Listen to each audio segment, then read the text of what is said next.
Praise Lord. सबको जय मसीह की। फिर से सबका स्वागत करते हैं यीशु मसीह के नाम में, और सबको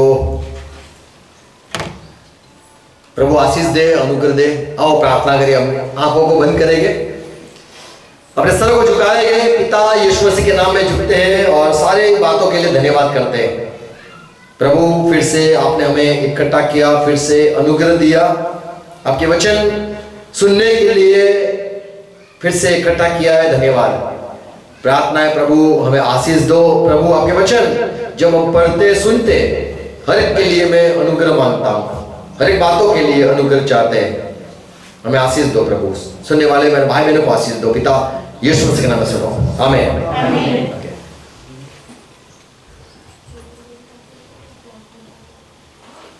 hello hello check, hello hello check. Praise lord. आज हमारा जो दिन है वो हर संडे हम सेलिब्रेट करना चाहते हैं, प्रभु में खुशी मनाना चाहते हैं। आज नए साल का अंतिम हमारा हफ्ता है, और ये इतवार को न्यू लाइफ के बारे में हम सोचेंगे। न्यू लाइफ, नए जीवन के बारे में हम बाइबल क्या कहना चाहता है, बाइबल नए जीवन को क्या समझाता है, ये सारी बातें को हम आज पढ़ेंगे, समझेंगे। Praise Lord. प्रभु ने हमें नया जीवन दिया है, और जो मसीह में आते हैं वो नया जीवन उसे कहा जाता है। बचते हैं हम, मरते मरते बचते हैं, उसको भी हम नया जीवन कहते हैं। या फिर हमारी शादी हो जाती है तो बोले एक नया जीवन शुरू हुआ, ऐसे कहते हैं। या फिर कोई बंधन में से मुक्ति हमें मिलती है तो हम सोचते हैं कि अभी हम नया जीवन जिएंगे। ये सारी पुरानी बातें, और शायद कर्जदार थे, ये सारे बीमारी थी, इसमें से छूट के अब नए में हम आ चुके, ऐसा सोचते कि ये नया जीवन आज से मैं शुरू करूंगा। शायद कोई जेल में से निकलता है तो बोलेगा अभी मैं तो नया जीवन जीऊंगा। प्रभु मसीह के पास आने के बाद हमारा जो नया जीवन होता है, मत्ती उसका 5वां अध्याय 16 आयत में यीशु मसीह ने कहा कि तुम अपना उजाला या फिर तुम अपनी रोशनी इंसानों के आगे ऐसे दिखाओ कि वो देख पाए, और आपके जो अच्छे काम है, भले काम है, वो सारे देख के परमेश्वर को याद करे, या जो तुम्हारा पिता है उसको समझवे कि वो कितना भला है, उसका बेटा भी भला है। आमीन। जैसे बच्चे से बाप को पहचाना जाता है कि ये बच्चा, ये तो उसका होगा, ऐसे यीशु मसीह ने कहा तुम्हारा पिता है, उसकी महिमा हो, इसलिए आप अपना जीवन ऐसी तरह से जियो। 5:16 में क्या लिखा है? तुम्हारा प्रकाश मनुष्य के सम्मुख इस प्रकार चमक पाए, वे तुम्हारे भले कामों को देखकर तुम नए जीवन मेरे पीछे चलने लगे हो। तुम्हारा जीवन को देख के पिता की प्रशंसा करे, पिता को महिमा मिले और पिता को पहचान पाए। जो इंसान ये दुनिया में रहता है वो पिता को या परमेश्वर को जानता नहीं है, और परमेश्वर की बात बीच बीच में नहीं कहते हैं। जो इंसान होते हैं यहाँ पे संसार में, परमेश्वर की बात, अगर स्कूल में जाते हो तो स्कूल में कभी भी एक सब्जेक्ट या फिर एक विषय नहीं होता है कि आज हम धर्म के बारे में पढ़ेंगे। इंग्लिश होता है, गुजराती होता है, समाज विद्या होता है, गणित होता है, इंग्लिश और सारी लैंग्वेजों के बारे में होता है, विज्ञान के बारे में होता है। ये सारा एनवायरमेंट, क्या बोलते इसको, वातावरण, पर्यावरण वगैरह, उसके बारे में होता है, बॉडी के बारे में होता है, विज्ञान और सारी बातें होती है। लेकिन परमेश्वर को जानने के लिए ऐसा कोई भी बुक या ऐसा कोई भी स्कूल में जाने से ज्ञान नहीं मिलता है। इंसान को यहाँ रहना है, जीना है, वो तरीके सिखाए जाते हैं, लेकिन जो परमेश्वर जो चाहता है वो सारी बातें किताब में हमें कभी भी नहीं सिखाई जाती। और लोग बोलते पढ़ो, अच्छी बात है, पढ़ना चाहिए, जिससे हमें पढ़ना आए, पढ़ने से जो धार्मिक किताबें वो हम जान सके, परमेश्वर की बातें हम समझ सके। यहाँ यीशु मसीह ने क्या कहा, मेरे चेले, यानी अब तुम मेरे पीछे चलने लगे हो तो तुम्हारा उजाला हो, तुम्हारी रोशनी दिखाई देनी चाहिए। यहाँ पे हमारे बाहर एक बल्ब है, वो आप चालू करोगे तो दिखाई नहीं देगा, इतना वीक हो गया है, कमजोर हो गया है, उसकी रोशनी भी नहीं आती। ऐसा लगता है कि क्या हो गया है, बीमार हो गया क्या। कई रोशनी बहुत बड़ी होती है, ज्यादा चमकती है, जिससे हम देख भी नहीं सकते। जब हम व्हीकल चलाते, गाड़ी चलाते, हमें पता है हाईवे पे जब बड़ी रोशनी आ जाती है तो हम वहीं पे देखने लगते हैं कि ये क्या है। यीशु मसीह ने कहा, तुम संसार में तो घूमते हो पर लोग की नजरें तुम्हारे ऊपर टिकती नहीं है। आते जाते ज्यादा भीड़ में अगर तुम चलते हो तो भीड़ में अगर कोई धक्का भी लग गया तो कोई तुम्हें देखेगा भी नहीं। बंबई की जो लाइफ होती है, शायद किसी को कम, जो लोग बंबई में रहते हैं उनको पता होगा, बंबई में एक दूसरे को जानते भी नहीं है, एक दूसरे के बारे में। जब वो चिड़िया की तरह सुबह 4 बजेंगे तो उठ जाएंगे और उन 5-6 बजे तो उनके जॉब पे निकल जाते हैं, क्योंकि पहुंचने में, वहीं पे पहुंचने में 2-3 घंटे लग जाते हैं, इतनी सारी ट्रैफिक होती है। पर ट्रेन में लोग मुसाफिर करने लगते हैं, सुबह उठ के एक दूसरे को पहचानते भी नहीं और पूरे काम व्यस्त रहते हैं, पूरे दिन व्यस्त रहते हैं। हम यहाँ पे हमारे इर्द गिर्द लोग हैं, उनको ही हम जानते, दूर जो है वो हमें पहचानते भी नहीं है। यीशु ने कहा, तुम मेरे चेले हो और लोग तुम्हें यदि देख लेंगे तो देखते ही रह जाने चाहिए। आमीन। Praise God. प्रभु ने कहा, फिर से पढ़ेंगे 16 मत्ती 5:16, तुम्हारा प्रकाश मनुष्य के सम्मुख, मनुष्य के सम्मुख इस प्रकार चमक पाए कि वे तुम्हें देख के, तुम्हारे भले काम देख के, कौन होगा परमेश्वर, इसका पिता कौन होगा, वो सोचने पे मजबूर हो जाए। आमीन। तो यीशु मसीह ने अपने चेलों को जो छोटी बात कही हम पढ़ के छोड़ देते हैं, पर ये कहा कि तुम्हारी रोशनी, तुम्हें लोग पहचानने चाहिए कि ये तो मसीही लोग हैं, ये यीशु का चेला है, ये यीशु के पीछे चलने वाला है। आमीन। आमीन। हम ऐसा जरूरी नहीं है कुछ पहनना चाहिए, पगड़ी पहनना चाहिए, बुर्का लगाना चाहिए, या फिर कुछ हाथ में पहनना चाहिए, या फिर कुछ दिखाने के लिए कि हम मसीह लोग हैं, क्रॉस पहनना चाहिए या रोसार पहनना चाहिए कि जिससे इंसान पहचाना जाए। मैंने अभी 2 दिन के पहले ही बात करी कि अगर मुसलमान को देखना है तो आंखों में सुरमा देखोगे, और अगर बाजू से जाएगा तो उसमें अत्तर की क्या बोले खुशबू आती है, तो समझ लो ये मुसलमान है। और अगर कोई पंडित होगा तो टीका लगाएगा तो हम पहचान पाएंगे कि ये वाला है। जो कपड़े पहनते हैं, मान लो भगवा कपड़ा पहना है तो समझ लो चड्डी बड्डी कुछ भी पहन ली तो बोले ये तो वही होगा। लोग कपड़े से पहचाने जाते हैं। यीशु मसीह ने कुछ नहीं कहा तुम्हारा उजाला, तुम्हारी रोशनी ऐसी होनी चाहिए कि लोग देखें और परमेश्वर को, कि ये परमेश्वर के लोग हैं। आमीन। तो यीशु मसीह ने अपने चेलों को खास ये सिखाया। चेलों को कहूंगा, उसका अर्थ ये है कि उसके पास जो सीखने को आए थे, यीशु ने उनको बैठ के जो सिखाया, 3 साल तक उनको सिखाते रहे और इतना अच्छा तैयार किया कि लोग ये चेलों को पहचानने लगे, ये तो यीशु के साथ थे। आमीन। तुम्हारा उजाला निष्फल नहीं होना चाहिए, कमजोर नहीं होना चाहिए, पर देख के ताली बजाना चाहिए, लोग खुशी मनाने चाहिए। आमीन। और लोग धन्यवाद कहने चाहिए, अच्छा हुआ आप आए हमारे जीवन में, अच्छा हुआ आप हो हमारे साथ। आमीन।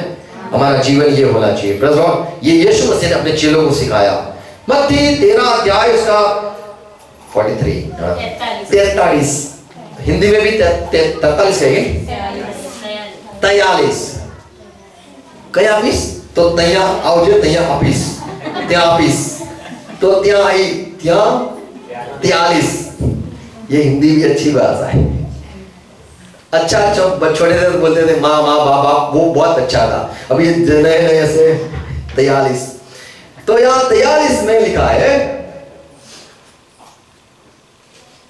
जो धर्मी है वो सूरज की नाई चमकेंगे।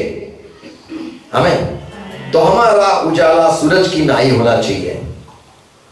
अगर सूरज में तुम हैलोजन लगाओगे या ये दिन हो, पूरा दिन हो, चमकने वाला दिन हो 12 बजे, वो समय में अगर आप अपना ये एल्वा एडिसन ने जो लाइट बाइट बनाई है अगर उसको भी चमका दो फिर भी वो कमजोर निकलेगी, वो उसकी रोशनी दिखाई नहीं देगी। चाहे कितनी भी लाइट लगा दो, पर ये जो उजाला परमेश्वर ने बनाया है, सूरज का प्रकाश बनाया है, उसमें सारी लाइट कुछ नहीं लगेगी। आप देख लेना कभी टॉर्च मारना, दिन को टॉर्च मारना तो तुम्हारी रोशनी दिखाई नहीं देगी। प्रभु ने कहा जो धर्मी लोग हैं वो सूरज की नाई चमकने चाहिए, यानी दिन को भी रात को भी वो। और यीशु मसीह जब पृथ्वी पे आए, यूहन्ना 1:5 में लिखा है कि अंधेरे में उजाला हो गया। हमें तो हमारा उजाला ऐसा होना चाहिए कि लोग पहचान पाए ये नए जीवन पाए हुए लोग हैं। हमें सारे दुनिया के लोग जो है उनमें थोड़ी थोड़ी रोशनी है और वो रोशनी से हम कहते ये तो बड़ा आदमी है, ये तो बड़ा आदमी है। यीशु ने कहा तुम मेरे चेले हो पर तुम भी सूरज की नाई चमकने चाहिए। शैतान जो है वो नहीं चाहता है कि यीशु का प्रकाश या यीशु का उजाला इंसानों पे हो। शैतान नहीं चाहता कि यीशु का महिमा या यीशु का प्रचार या यीशु मसीह की बातें या यीशु का सामर्थ ये संसार में सुनाया जाए।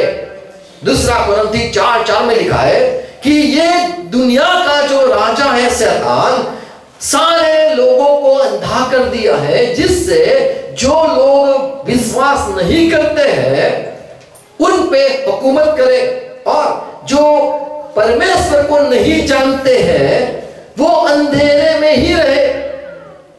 पर यहाँ पे पौलुस कहता है कि शैतान ने लोगों को अंधा कर दिया है, पर तुम मसीह का सुसमाचार इस रीति से फैलाओ कि लोगों को उजाला मिले। हमें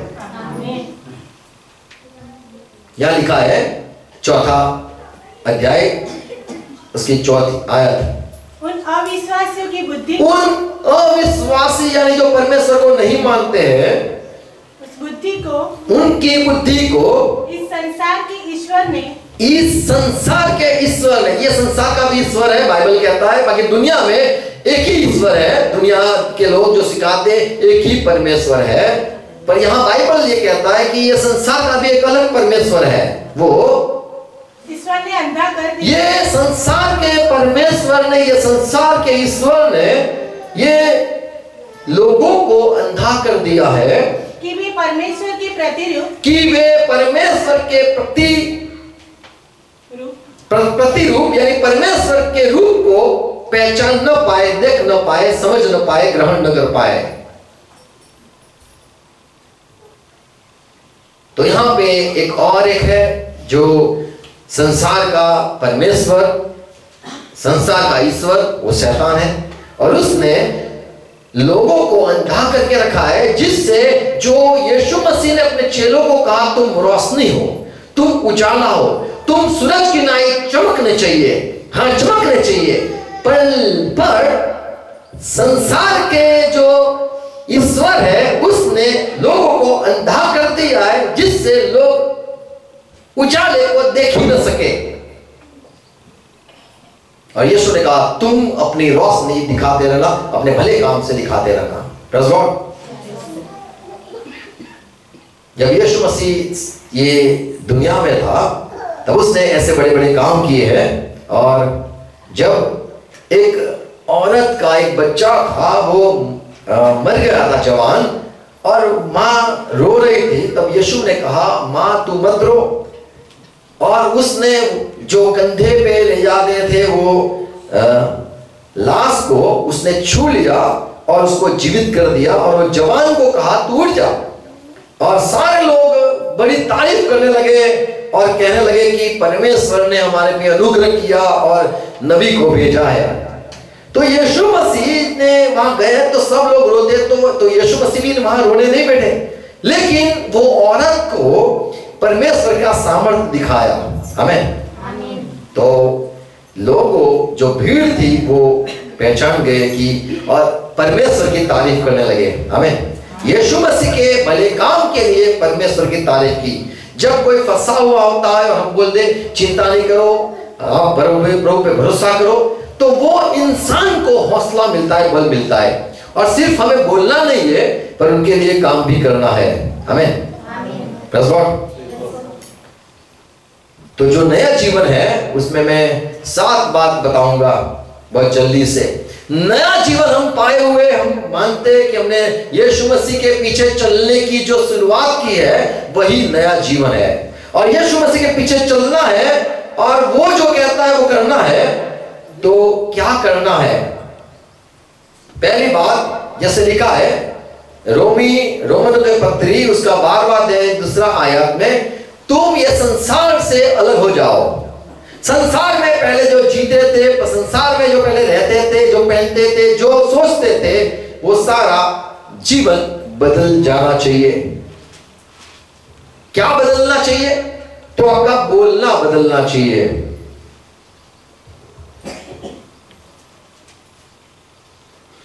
आपका सोचना बदलना चाहिए, आपका काम बदलना चाहिए हमें। पहले हम गुस्से में बात करते थे, अभी नए जीवन में शांति से बात करना चाहिए। पहले हम लोगों को नफरत करते थे, नए जीवन में प्यार में चलना चाहिए। पहले झूठ बोलते थे, अब सच बोलना चाहिए। पहले गाली गलौज करते थे, अब हमें लोगों से प्यार से बात करना है, लोगों को आशीष देना है। पहले हम किसी के बारे में सोचते नहीं थे, अब हम जो कमजोर है, गरीब है, उनकी सेवकाई के लिए हमारा जीवन होना चाहिए हमें। यीशु मसीह के पास आने के बाद जो हमारा नया जीवन है वो नया दुनिया से अलग होना चाहिए, वो नया जीवन है हमें। दूसरी बात, हमारा जो नाम है जिससे हम पहचाने जाते थे वो भी हमारा बदलना चाहिए। जैसे यीशु के पीछे जाते हैं तब लोग पहचानते ये तो यीशु के चेले हैं। अगर हम झूठ बोलते हैं तो लोग ऐसा कहते तुम्हारा प्रभु ऐसा सिखाता है।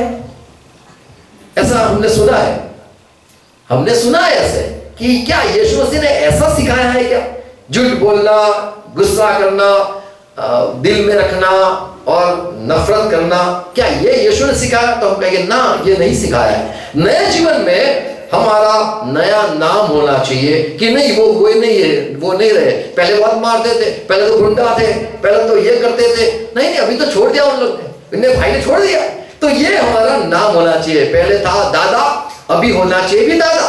दादा यानी गुंडे को दादा कहते हैं, और मराठी में दादा यानी भाई, वो भी दादा ही होना चाहिए, पर हमारा नाम बदलना चाहिए हमें। पहले जो दादा होते थे वो भाई होते थे, मराठी में भी भाई यानी दादा ही उसका अर्थ होता है। जो दादागिरी करता है तो बोले भाई आया, भाई भाई भाई भाई भाई भिड़ो, भाई भिड़ो, भाई भाई भिड़ू, ऐसे बोलते हैं। तो भाई जो होता है वो बड़ा भी होता है, छोटा भी होता है।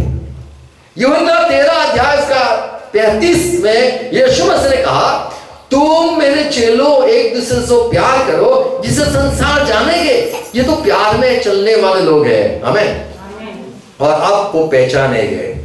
और जब कलीसिया बढ़ने लगी अंत्योक में, प्रेरितों के काम, प्रेरितों के चरित्र, उसमें 11 अध्याय उसके 26 में लिखा है, पौलुस जब पाउल को मिलके लेके आया अंत्योक में, तब बड़ी महिमा प्रभु की हुई और सारे लोग कहने लगे ये तो मसीही लोग हैं।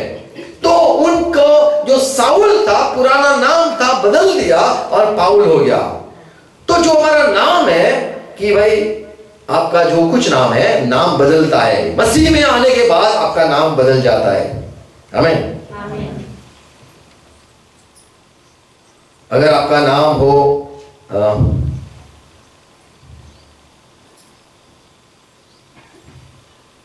विज्ञान, अगर नाम हो विज्ञान, तो बोले तो विज्ञान कहीं पूछा करता होगा, विज्ञान की आरती करता होगा, विज्ञान को ही मानता होगा, विज्ञान के आगे झुकता होगा।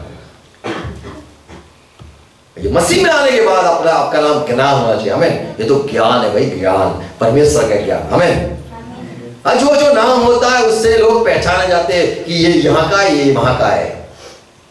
जैसे पिक्चर में देखते हैं, पिक्चर में क्या होता है, माइकल माइकल माइकल माइकल, तो बोले ये तो मसीही आदमी है। पीटर पीटर पीटर पीटर के अड्डे पे चला, तू आ जाना, पीटर के अड्डे पे आ जाना। ये बदनाम करके रखा है। मसीह के लोगों को जॉन बनेगा डॉन, तो उनका ऐसा नाम हो गया, लगता है कि लोग बहुत अलग लोग हैं। जॉन, माइकल, पीटर, एंथनी, ये सारे नाम लगते हैं तो मसीह आदमी है, तो क्रिश्चियन। पर वो कभी भी पानी पे नहीं चलता है, वो कभी भी बीमार को चंगाई करने के लिए बात नहीं करता है, और वो कभी भी प्रार्थना करने वाला, बाइबल पढ़ने वाला, ऐसे क्रिश्चियन नहीं बताए जाते जो फिल्म में हम देखते हैं। हमारा नाम बदलना चाहिए कि ये वो थे, अभी तो ये हो गए। चेलों को मसीही कहा गया।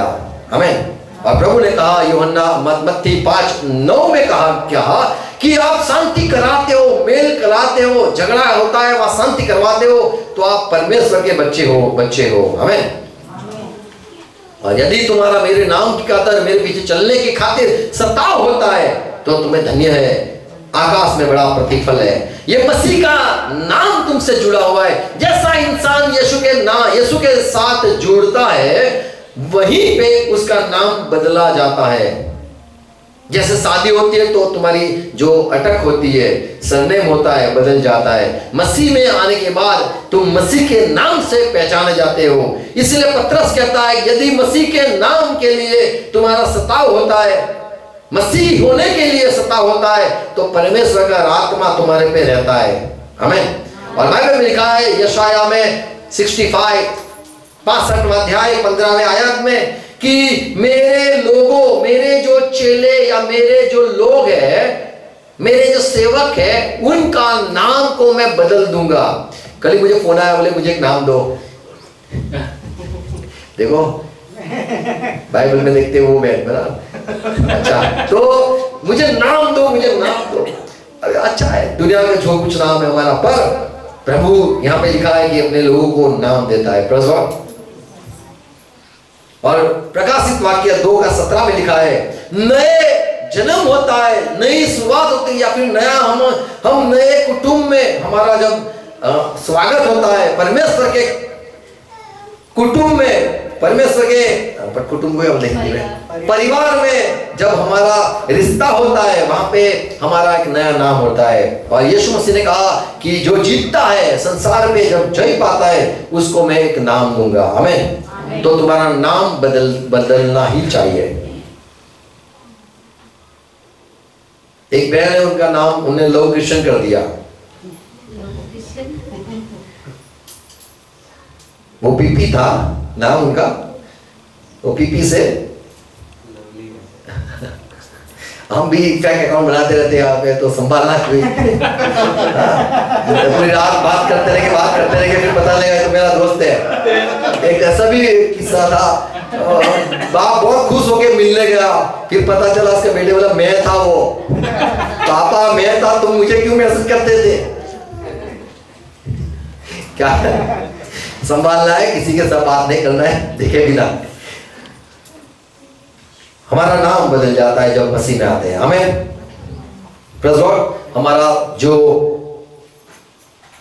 हमारा बोलना रहना है, संसार की जो बातें सारी निकल जानी चाहिए, फिर पुरानी बातें नहीं होनी चाहिए। हमें नए जीवन में नई स्टाइल कहूंगा या फिर नया रीत कहूंगा हमारी होनी चाहिए।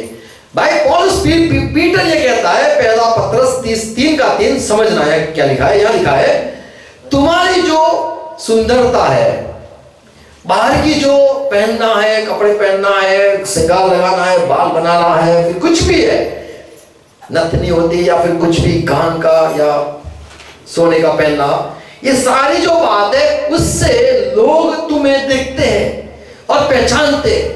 लेकिन जो भीतर की बात है वो परमेश्वर वो भीतर की बात को देखता है। यदि तुम्हारी भीतर की बात ज्यादा बड़ी होगी तो बाहर का जो पहनना और बाहर का जो शोभना या फिर सुंदर सजना है वो फीका पड़ना चाहिए, वो कमजोर होना चाहिए। क्या हुए? फीका पड़ना चाहिए। जाको धुंधला होना चाहिए। धुंधला आ गया। सुनो, एक आदमी अपने यहाँ पे है, यानी अपना गुजरात का ही है, और 1 लाख की पैन पर एक कोई देखता नहीं 1 लाख की पैन होगी कि नहीं।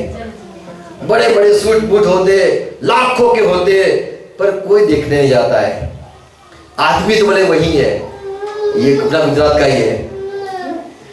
पहचान बढ़ाने के लिए शायद हम 1 लाख का पेन, 1 लाख का सूट, 1 लाख के बूट, 1 लाख की टोपी पहन रहे, पर लोग जो पहचानते तो बोले तो यही है गुजरात वाला आदमी। हम सोचते हैं कि हम ये कुछ पहनेंगे या फिर हम ये लगाएंगे या ये कुछ भी करेंगे, उससे हम अलग दिखाई देंगे या लोग हमारी तारीफ करेंगे। अच्छे बाल बनाना तो मत समझना कि हमारी कोई तारीफ करेगा।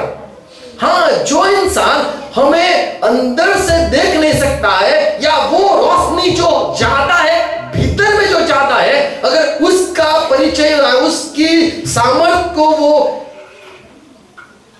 उसको नहीं होता है, वो छू नहीं सकता है वो सामर्थ्य, या फिर वो सामर्थ्य से अनजान रहता है, तो फिर हमारा बाहर का जो है दिखावा, वो सारी बातें कुछ नहीं है। यीशु ने कहा, जब तुम दान धर्म करो या फिर जब तुम प्रार्थना करो, मत्ती उसका 6:2 में, तब संसार के लोग देखे। इसीलिए जो धार्मिक लोग हैं वो करते हैं कि लोग तारीफ करें हमारी। कुछ पहनते हैं और लोग अगर नहीं देखते हैं, समझ लो, तो हमें दुख होता है कि यार मैंने इतना अच्छा पहना, यार किसी ने तारीफ नहीं करी आज, ये क्यों ऐसा, मैंने इतना महंगा पहना, लोग क्यों तारीफ नहीं करते। ये सोचने में हमारी पूरी उम्र खत्म हो जाती है और नए नए सूट, नए नए कपड़े पहनने की कोशिश करते हैं कि आज तो मुझे कोई देखे, आज तो कोई मुझे बोले, अरे वाह यू आर माय हीरो, अभी भी तुम जवान हो, 55 हुआ, you are young, yes young young. ये जो तारीफ होती है अच्छी बात है, वो बाहर की, पर जो भीतर की होती है वो लोग देखने चाहिए हमें। अगर भीतर की बात दिखाई दी तो आप नए हो।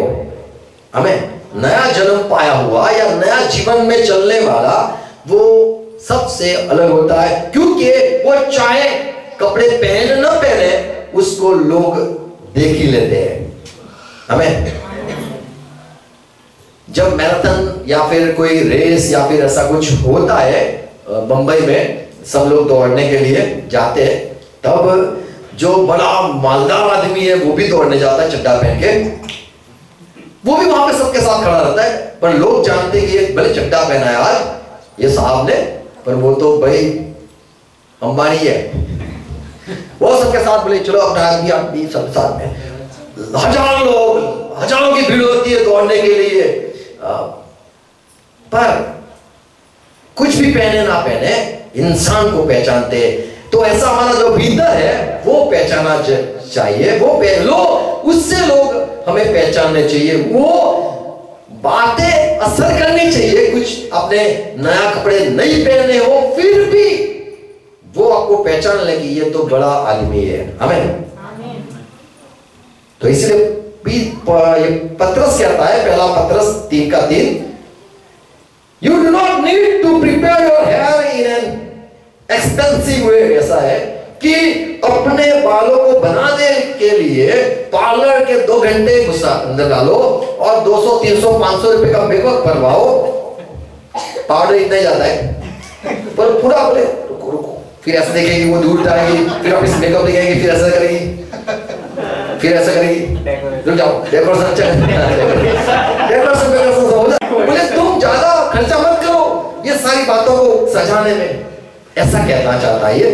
लेकिन जो भीतर की बात है वो उतनी जोर से फूटनी चाहिए कि जो ज्यादा 500,000 का मेकअप करके आया हो और किसी ने थोड़ी लिपस्टिक भी लगा दी हो तो लोग वहां पे देखे वो लाखों का सामान जो लगाया है उसको नजरअंदाज करे। हमें सजना है, संवरना है, हाँ, लेकिन जो भीतर की बात है उससे हमारी पहचान होती है, ये भूलना नहीं हमें। Praise God. तो ये पौलुस पत्रस कहता है कि मसीह के पीछे आपने जब शुरू की नया जीवन जीने के लिए, तब जो आप बाहर से जो दिखते हैं वो छोड़ो, जो भीतर की बात है वो सबसे बड़ी होनी चाहिए। आज ही सोचता था, 2 दिन के पहले सोचता था ये बात कि हम सोचते कि मेरे कितने फॉलोअर्स हैं। सुन लो, मेरे कितने फॉलोअर्स हैं पता है? अरे यार क्या बात करते हो, मेरे तो 1000 है। बोले मेरे तो 2000 है। सही बात है, पर तेरे 1000 या 2000 जो फॉलोअर है, वही फॉलोअर ये हीरोइन, ये हीरो के भी है, वही वहां पे भी है। तो तुम्हारे पीछे वो चलते हैं, तुम्हारे पीछे वो चलते हैं, या फिर वो वहां पे भी चलते हैं, वहां पे भी चलते हैं? कहां चलते हैं? जो फॉलो करते हैं, पीछे चलते हैं, वो कहां चलते हैं? देख लो, वो सब जगह पे चलते हैं। सिर्फ तुम्हारे पीछे ही चलते ऐसे इंसान को लेके आओ जो सिर्फ तुम्हारी बात सुनते हैं, किसी की नहीं सुनेंगे, तुम्हारे ही वीडियो देखेंगे, किसी के ही नहीं देखेंगे। ऐसे को कहते हैं फॉलोअर। कई लोग बनाते हैं अच्छा ग्रुप, हम यीशु के फॉलोअर हैं, प्रेज़ गॉड, और सिर्फ यीशु के फॉलोअर हैं। हमें नए जीवन में जरूरत है कि हमें प्रभु के लिए जीना है, प्रेज़ गॉड। दुनिया की बातों में नहीं चलना है। हमारी बातें, हमारा बोलना, नए जीवन में बोलना जो है वो कभी किसी की मजाक हो, किसी को दर्द हो। मैं दर्द देने वाले बात भी करता हूं, पर उसको मना भी लेता हूं। मेरी बात बहुत दुखती है, चुभती है, क्या बोले, पर फिर भी मैं उनको हक करके, प्यार करके भुला देता हूं। मैं भूल जाना, ये बातें मैं बोल चुका हूं, मैं भी माफी मांगता हूं, पर अभी दुख हो गया, पर ये बात कहनी थी, मौका नहीं मिला, फिर भी कह दिया। ऐसे करके हम बोलने को भी हमें सुधारना है। गलत बातें नहीं बोलनी है, श्राप देने की बात नहीं करनी है, लोगों के लिए प्रार्थना करना है, लोगों के लिए अच्छी बात सोचना है, और प्रभु की आराधना के लिए हमारे जबान का इस्तेमाल करना है। हमें तो नए जीवन में हमारी जबान सिर्फ आशीष देने के लिए हो, किसी का नुकसान करने के लिए प्रार्थना भी ना हो। आमीन। नई जबान प्रभु देता है। यशाया 6 में 7 में लिखा, 6 अध्याय 7 आयत में लिखा है कि जब यशाया ने कहा कि प्रभु मैं तेरे उपस्थिति में खड़ा हूं, अब तो मैं मरने ही वाला हूं। प्रभु ने बोला कि मैं चाहता हूं कि संसार में जाके मेरा प्रचार करे, कौन जाएगा? तब यशाया ने कहा कि प्रभु मैं जाऊंगा, मुझे भेज। पर लेकिन मैं तो ऐसे लोगों के बीच में रहता हूं जहां पे लोग अच्छा नहीं बात करते हैं, और मेरा भी कभी कभी बोलना हो जाता है जो बात आपको पसंद नहीं है। पर परमेश्वर ने एक फरिश्ते को भेज के उसकी जबान को, जो आग का देवता क्या बोले, अंगारा रख के उसको बोला कि तेरी जीभ को अभी शुद्ध किया गया है, तेरी जबान को शुद्ध किया गया है। हमारा बोलना जो है मसीह का नाम लेने के लिए, प्रभु के नाम के लिए हमारा मुंह खुलना चाहिए, आशीष देने के लिए। गलत बात नहीं कहना, झूठ नहीं बोलना, और सिर्फ प्रभु की आराधना करने के लिए हमारा बोलना चाहिए। आमीन। और एक नई चीज, हमारा स्वभाव जो है वो नया होना चाहिए। स्वभाव, हमारा जो दिल है वो नया होना चाहिए। नए साल में या नए जीवन में हमने जो यीशु मसीह के पीछे चलने के लिए ठान लिया है, तो हमारा नया अच्छा स्वभाव ये है कि जो गरीब है या फिर जो लोग दर्द में है, उसके लिए हमारा दिल होना चाहिए। जानवर को लग गया, वहां पे भी हमारा रोना होना चाहिए।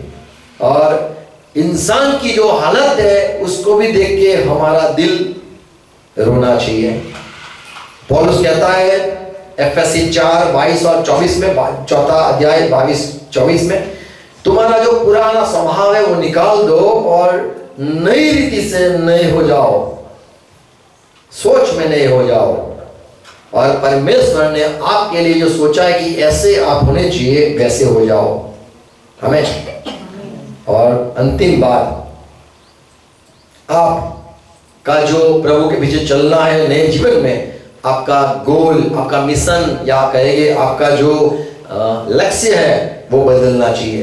पहले पैसे पैसे पैसे, पहले महिमा चाहिए, या फिर पहले मेरा घर हो जाना चाहिए, पहले मेरे को शादी होनी चाहिए, पहले मेरा ये होना चाहिए। जो सारे सपने हैं वो हटा के यीशु को पाना, ये हमारा गोल होना चाहिए। कैसे यीशु का महिमा हो, ये होना चाहिए हमें। जब यीशु मसीह यहाँ पे काम करते थे तो सिर्फ वो सोचते थे कि परमेश्वर को लोग पहचाने, परमेश्वर को लोग जाने। हमें तो नए मसीह में आने के बाद हमारी उत्पत्ति हो जाती है, नई उत्पत्ति हो जाती है। 2 कुरिन्थी 5 अध्याय 17 आयत में लिखा है कि मसीह में अगर हो तो पुराना सब गया है, चला गया है, देखो अब नया हुआ है। हमें तो नए जीवन में हमारा सोचना, हमारा लक्ष्य नया होना चाहिए, हमारा नाम भी नया होना चाहिए, हमारी बातें भी पहले जो बोलते थे, गाली गलौज, झगड़ा बोलना, गुस्सा करना, नफरत करना, ये बोलना, वो सारी बातें दूर होके प्यार से बोलना होना चाहिए। हमें हमारी जुबान नई होनी चाहिए, हमारा दिल नया होना चाहिए सोचने में, हमारा रीति नई रीति से हमारा कपड़े पहनना भी होना चाहिए, और नया नाम हमारा होना चाहिए। हमें पूरा जीवन नया होना चाहिए। Praise Lord. जैसे हम नहा के पुराने कपड़े नहीं पहनते हैं। बपतिस्मा लेने के आज दिन है तो नया होना चाहिए। कई बार लोग कहते मुझे पहचानते नहीं हो, मैं वही हूँ। कौन? मैं गुस्सा वाला आदमी, वही तो हूँ मैं। हमारा बदलना चाहिए। हमें लोग पहचान देते कि हाँ यही स्वभाव है। सब लोग सिखाते हैं, मसीही लोग, कभी कई मसीही लोग जो सच्चे मसीह नहीं है, वो लोग सिखाते हैं कि पुराना तो रहता ही है, वो तो हटता ही नहीं, मिटता ही नहीं, वो तो मरने के बाद जाता है। वो दिल या दिमाग या गुस्सा, नफरत, ये सारी गंदी बातें तो अंदर रहती है, वो निकलती नहीं है, चाहे कितना भी जोर लगा दो। क्या नया हुआ है? परमेश्वर के पास आने के बाद, यीशु मसीह को मिलने के बाद भी कुछ नया नहीं होता है। नया तो हम जब मरेंगे ना तब सारा खत्म हो जाएगा पुराना, और नए जन्म जब स्वर्ग में जाएंगे तब नए हो जाएंगे। नहीं, यीशु मसीह के में जुड़ने के बाद, पवित्र आत्मा के आने के बाद, रोमन 8 में ये लिखा है, ये जो हम नहीं कर सकते हैं, परमेश्वर की बढ़ाई या परमेश्वर की आज्ञाकारी नहीं कर सकते हैं, वो सारी बात हम कर सकते हैं जब हम पवित्र आत्मा को पाते हैं। तब हमारा पुराना जीवन चला जाता है और पवित्र आत्मा से हम नए हो जाते हैं। आमीन। तो वो जरूरी है, हमें पवित्र आत्मा पाना है। नए जीवन में प्रभु हमको लेके आया है, हमें नया नाम मिला है, और अभी ये जरूरी है कि हम प्रभु में नए तरीके से चलते रहे। हमें गॉड ब्लेस यू ऑल। आओ प्रार्थना करेंगे, धन्यवाद कहेंगे, प्रभु के वचन के लिए धन्यवाद कहेंगे। आज जो सुना धन्यवाद कहेंगे। प्रभु में आशीष दे, समझ दे, ये सारी बातें हमारे में हो जाए, और जैसे नया जीवन परमेश्वर चाहता है, और नया जीवन देखने के लिए प्रभु हमें अनुग्रह दे कि क्या है और समझने के लिए भी अनुग्रह दे और ऐसे रीति से जीने के लिए अनुग्रह दे। पिता, यीशु मसीह के नाम में आपके पास आते हैं। धन्यवाद, यीशु मसीह के द्वारा हम नए हो जाते हैं, सारी बातें नई हो जाती है, हमें नया नाम मिलता है। हाँ प्रभु, हमारा पुराना स्वभाव भी दूर हो के प्रभु आपका मन, आपका दिल और आपका प्यार जो है भरा हुआ, प्यार से भरा हुआ दिल हमें मिलता है। आपके साथ जुड़ने से हमारा प्रभु दिल नया हो जाता है। प्रभु हमारी सोच भी बदल जाती है, हमारा लक्ष्य बदल जाता है। तुम आपके पास साथ जुड़ने से प्रभु हमें हमारी जबान भी प्रभु बदल जाती है, नई हो जाती है। प्रभु धन्यवाद, आपने हमें नया किया है। प्रभु आपके साथ जुड़ने से हमारा रहना पहनना ये सारी बात भी नई हो जाती है। धन्यवाद प्रभु, आपके साथ जुड़ने से आप हमें नए कर देते हो और हमारे जीवन से परमेश्वर को लोग देखे। हम चाहते प्रभु हमारे जीवन से यीशु मसीह की तारीफ हो, यीशु मसीह को पहचाने। प्रभु अनुग्रह दो, पूरी तरह से हमें हर एक को प्रभु नया कर दो। प्रार्थना है हर एक को जो सुनते हैं हमारे साथ है, हर एक नए हो जाए प्रभु, सोच में नए हो जाए, लक्ष्य में नए हो जाए, हमारे पूरी तरह से प्रभु बदल दो। धन्यवाद फिर से प्रभु, हर एक भाई बहनों के लिए लेके आए प्रभु, और प्रभु आज की संगति दी, वचन दिए, समझाया, सुनाया। धन्यवाद, हर एक आशीष दो प्रभु। प्रार्थना सुनो, हमें प्रभु ने सिखाई प्रार्थना साथ में करेंगे। आसमान हमारा बाप, राज्य आपको जब माफ करिए छे माफ करो, અને પૈસા છોડો રાજ્ય રાખો તમે સરકારશ્રી તમારા છે। આમેન। દેવ બાપનો પ્રેમ, આપણા પ્રભુ ઈસુ ખ્રિસ્તની કૃપા ને પવિત્ર સંગતિ આપણા સાથે અને વિશ્વમાં જેટલા પ્રભુ પર પ્રેમ રાખે છે તમામ વાલો સાથે રહે। આપણે દેખ amen, amen. Praise God, thank you, hallelujah, praise God.